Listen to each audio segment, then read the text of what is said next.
Assalamualaikum dan selamat sejahtera. Saya Nur Madiha Balkis binti Muzaffur dari SMK Tasik Permai akan menceritakan kisah dari novel kegemaran saya yang bertajuk Siapa Sangka Terjatuh Cinta. Novel ini diterbitkan oleh Iman Publication pada tahun 2022.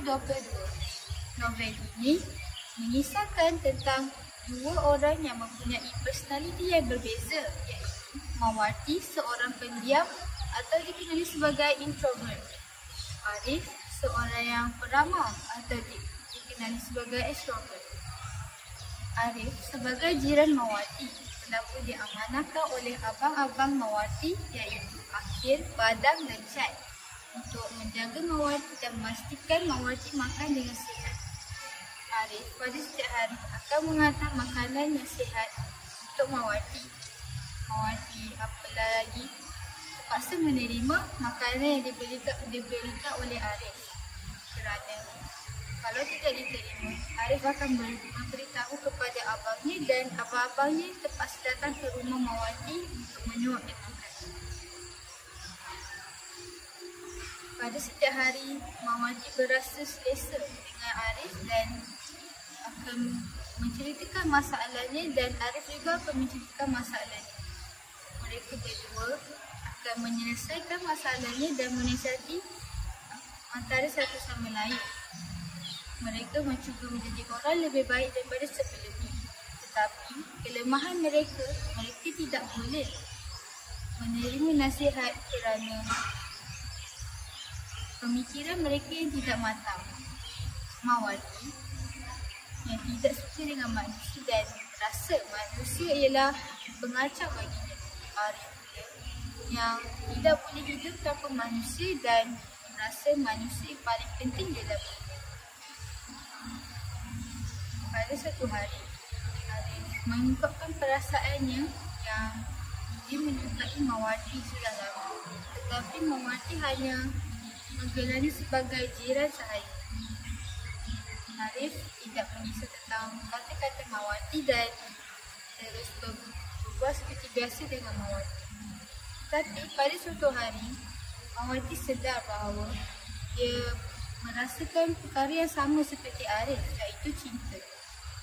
Dia mengungkapkan perasaannya kepada Arif dan mengajaknya untuk berkahwin. Tetapi Arif berkata, Mawarti, biarlah aku fikir dulu.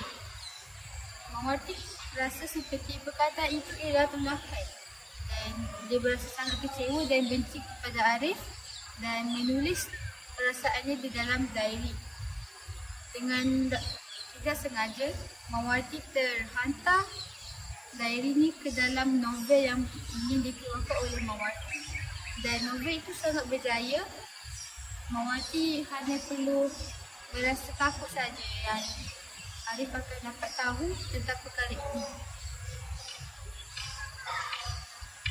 Sebenarnya Arif sudah lama mengetahui tentang novel ini kerana Arif ingin pulang ke Malaysia untuk melihat ibu bapanya di Malaysia. Dengan mengingati Mawarti, dia membeli novel-novel yang telah dikeluarkan oleh Mawarti. Apabila Arif membaca buku yang baru dikeluarkan daripada Mawarti, dia merasa sangat kecewa dan apa yang Mawarti fikir tentangnya. Dia ingat Mawarti tidak kisah dan memberi dia masa untuk berfikir. Tapi dia merasa benci akan Arif. Mawarti setelah mendapat tahu tentang perkara itu, dia ingin meminta maaf kepada Arif, tetapi ia sudah terlambat. Dan Arif pulang ke Malaysia semula. Setelah 2 tahun berlalu, mereka berjumpa dengan orang baru, iaitu diri mereka sendiri yang sudah pun berubah dan menjadi lebih matang. Pada akhirnya, jodoh akan cuba mencari diri kita walaupun di mana-mana sahaja. Cerita ini mengisahkan dan pengajarannya ialah